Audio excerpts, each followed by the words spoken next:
Bienvenido a un nuevo video en este espacio por Bolsar. Guerra comercial, aranceles, datos de empleo, tensiones geopolíticas, un montón de información, un montón de artículos periodísticos que estamos viendo en los últimos meses y que vienen proponiendo una baja de mercado que realmente no se está materializando en los números. Quiero que en este informe empecemos con este primer gráfico en donde vemos el rendimiento del mercado norteamericano, de las 500 empresas más importantes del mundo y el rendimiento, el retorno que está teniendo en este periodo de tiempo de este 2025 con la salvedad de una caída producto de lo que tiene que ver con los aranceles, pero en la línea de tiempo se recuperó muy rápidamente después de las presentaciones de balances, pero hay tres factores que quiero que analicemos a través de distintos casos de inversión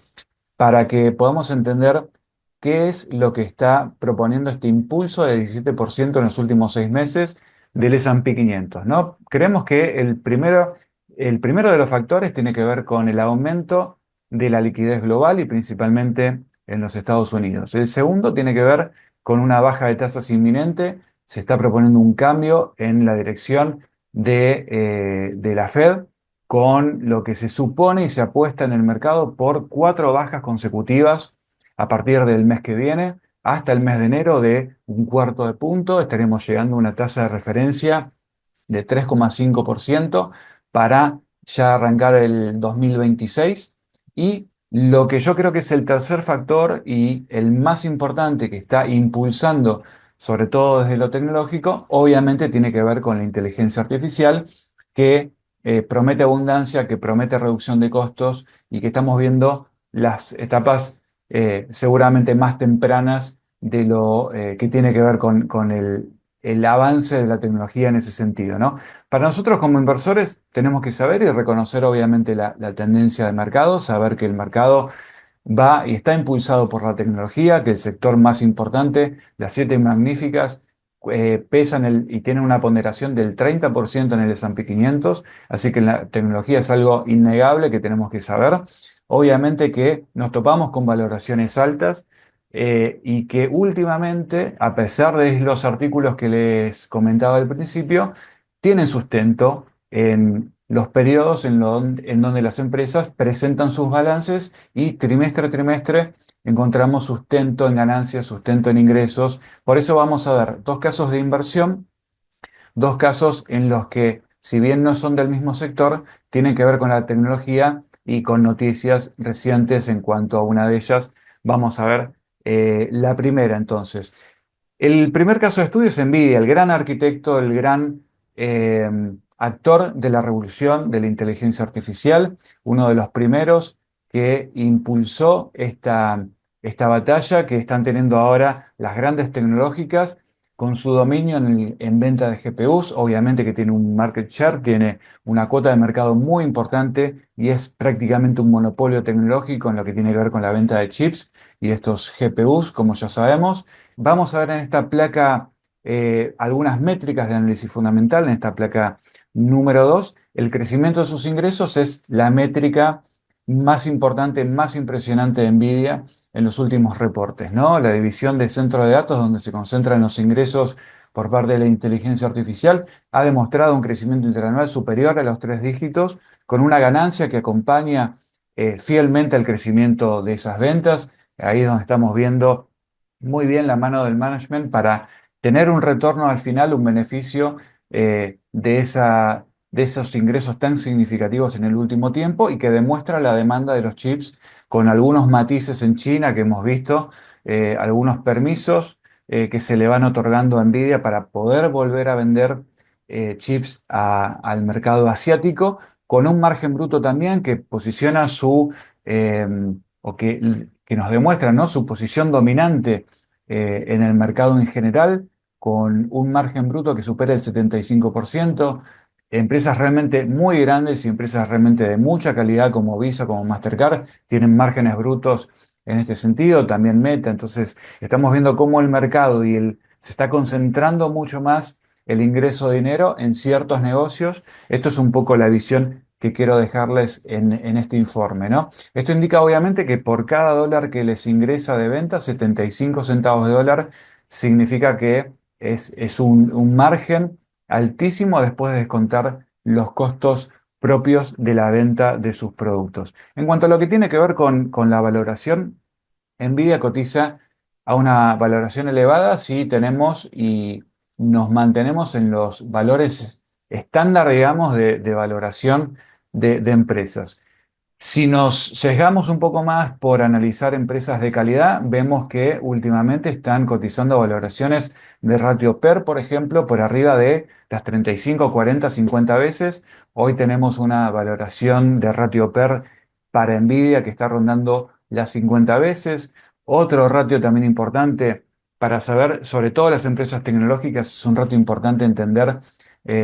sus ratios a través de la visión de las ventas y cuántas veces está cotizando las compañías. En este caso, un ratio de Enterprise Value sobre ventas de 25 veces es un reflejo de que el mercado claramente está comprando, está valorando, como les decía al principio, por encima los flujos futuros de esta tecnología que puede y es todavía, sigue siendo disruptiva y está en sus primeras etapas, ¿no? Ahora, la generación de caja, que es lo importante cuando nosotros anticipamos lo que puede ser un planteamiento de un escenario futuro de lo que pueden ser esos flujos futuros para poder analizarlos en el presente, vemos que, claro, el crecimiento del flujo de caja libre, como podemos ver en el informe acá en la placa, es también flujos muy impresionantes que van subiendo a un ritmo y márgenes también de flujo de caja libre muy impresionantes y que si nosotros simplemente evaluamos por el método de evaluación de descuentos de flujo de fondos descontados, en donde la idea es tratar de proyectar cuál debería ser el crecimiento futuro de esos flujos de fondos de caja libre para encontrar un valor razonable dentro de lo que cotiza hoy en el rango, si calculamos en el rango entre los 165 y 180 dólares.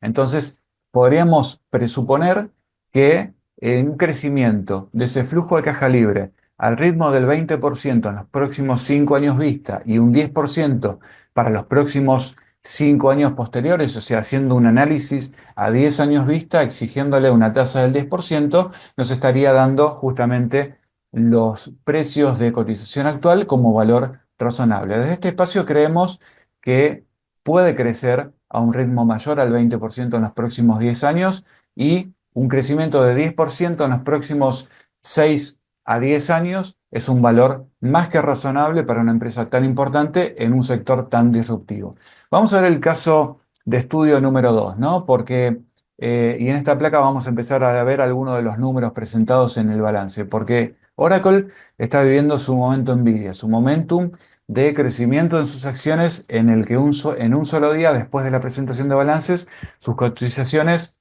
o el precio de su cotización subió un 40% en una sola jornada. Es un gigante, es una empresa muy madura, pero que se ha convertido en una empresa de software, como venía siendo, en una empresa totalmente dedicada, en un jugador clave en la infraestructura de inteligencia artificial, pero no para competir con Nvidia en cuanto a chips, sino para competir con otros actores del sector, más que nada que en lo que tiene que ver con servicios en la nube dominado por Amazon, dominado por Microsoft y dominado por Alphabet en ese nivel de ranking, digamos, siendo AWS la nube más utilizada del mundo, que llega a muchos más clientes, y una nube de Microsoft más orientado a lo que tiene que ver con lo corporativo. Pero sí que la que más está creciendo en este caso es la de Alphabet en contra de los otros dos actores. Ahora Oracle se convirtió en el cuarto actor importante en esta infraestructura en servicios en la nube con una plataforma llamada OCI. Vamos a ver en esta placa número 3 el crecimiento de los ingresos, una empresa que no ha mostrado ninguna disrupción, ningún crecimiento importante respecto de lo que tiene que ver con los datos interanuales, ¿no? Ingresos bastante similares, con márgenes incluso bajando algún que otro punto también como podemos ver en la placa, con un crecimiento sí tenemos que decir sólido, constante y que demuestra obviamente la validación de la estrategia del management en ese servicio en la nube. Y si vamos, como hicimos con el caso de Nvidia, a ver su valoración, vemos que sí tiene una valoración todavía mucho más exigente, producto de la suba de esta cotización de sus acciones en el último tiempo, basándonos en el ratio PER, ¿no? Obviamente siempre tomando con las salvedades de los matices que tiene el ratio PER para poder valorar una compañía, ¿no? Siempre, pero que sí que es muy exigente comparativamente con Nvidia, que hoy está rondando cercano a las 70 veces, 68 veces puntualmente, como les decía, después de esta subida de precios en sus cotizaciones, y un ratio ahí sí algo más razonable de Enterprise Value sobre ventas de 15 veces. Para una empresa que viene a ser mucho más disruptiva en un mercado nuevo, todavía sigue siendo un ratio bastante razonable. Siempre tratamos de que no supere las 10 veces, pero estamos entendiendo que es un mercado totalmente nuevo, que necesitan ser muy agresivos en la captación de nuevos clientes. Por supuesto que es una empresa que genera flujo de caja libre muy importante, que le va a poder permitir expandir su negocio, sus centros de datos e invertir en la innovación necesaria para poder defender su posición, su cuarta posición en este mercado en la nube. Vamos a ver esta placa número 4 porque es realmente interesante el por qué. Si estamos viendo un balance incluso por debajo de lo que es interanualmente, en los datos que estuvimos viendo en esta placa, ¿por qué crece un 40% en una sola jornada en la presentación de balances? Bueno, tiene que ver con algunas de las declaraciones que estamos viendo en esta diapositiva, ¿no? Que tiene que ver con lo que está esperando el management para lo que viene. Me parece que la segunda declaración es una de las más importantes, en donde el mismo management lo que está impulsando para que sepamos nosotros como inversores es lo que ellos están proyectando, y entiendo que todo management tiene que ser serio, coherente y conservador en sus análisis y en sus perspectivas. Estamos viendo los ingresos que están esperando para los próximos 4 o 5 años. Realmente impresionante los números de crecimiento, la tasa de crecimiento de esos ingresos, ¿no? Así que eso, más la última declaración en donde, en síntesis, la inteligencia artificial lo es todo últimamente para todas estas empresas, me parece que resume muy bien lo que el mercado pudo leer, y por eso la asignación de este 40% que después en las últimas 2 jornadas tenemos que reconocer que estuvo bajando, está volviendo a valores, digamos, más razonables, y vamos a ver cómo se desarrolla esa cotización en las próximas ruedas. Básicamente como un análisis y como conclusión final de mercado en general, ¿no? ¿Estamos viviendo una burbuja o estamos viviendo una etapa de crecimiento, una etapa totalmente disruptiva que no vimos en el último tiempo y que eh, sí que es algo nuevo que nunca pudimos, todavía no llegamos a entender, ¿no? Me parece que la diferencia con algunas burbujas, por ejemplo las .com, en ese momento nosotros nos encontrábamos con empresas que tenían ratio PER negativo o que tenían muy poca ganancia,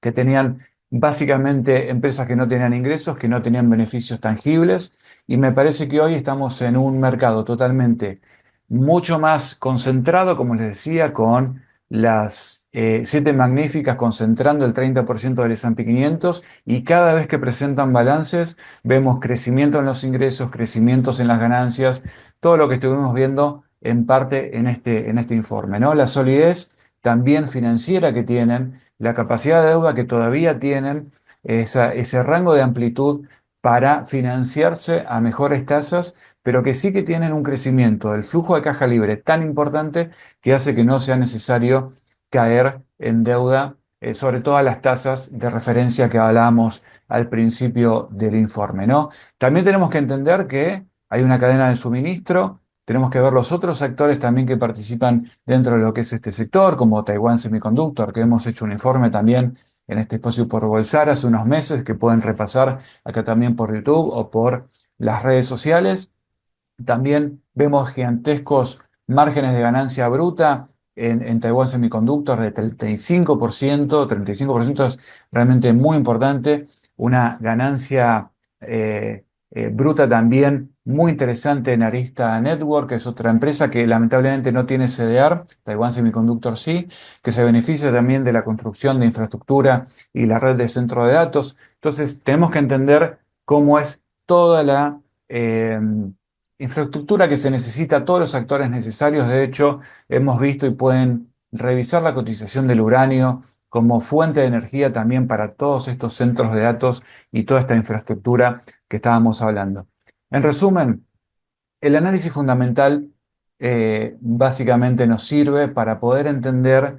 todo el trasfondo de los negocios, en qué se está invirtiendo, en qué se está pensando y cuáles son al final los que van a predominar, los sectores más importantes de todo este nuevo mundo que vamos a empezar a vivir con proyecciones de acá a 5 años, con cambios en las tareas, cambios en los trabajos, con sustanciales diferencias de lo que vivimos hasta ahora, que me parece que un montón de gente, escuchamos varios profesionales hablando, pero me parece que muy pocos podemos tener noción de lo que se puede llegar a venir en cuanto a disrupción, en cuanto a cambios, en cuanto a lo que puede pasar con nuestra vida cotidiana en todo sentido, desde pedir al supermercado hasta los distintos instrumentos, servicios y tecnología que usemos de acá en el futuro también, ¿no? Así que me parece que el análisis fundamental nos permite monitorear estas métricas que vamos a tener que seguir monitoreando en los próximos trimestres para ver cuáles van a ser realmente los competidores interesantes, como vimos en el caso de Oracle, incorporándose a ese grupo de compañías que va a hacer realmente la diferencia en el mediano y largo plazo. Como les decía, monitorear los aspectos fundamentales a nosotros nos va a poder permitir diferenciar con otras etapas de mercado, como las burbujas.com, y empezar a entender que como inversores tenemos que comprender que, bueno, como conclusión, el mundo realmente va hacia un lugar que todavía tenemos que descubrir. Me buscan en redes sociales como @finanzas con valor. Queda este video cargado a la página de YouTube de Bolsar. Pueden dejar comentarios. Cualquier consulta también la podemos responder a través de redes sociales o YouTube. Nos vemos la próxima.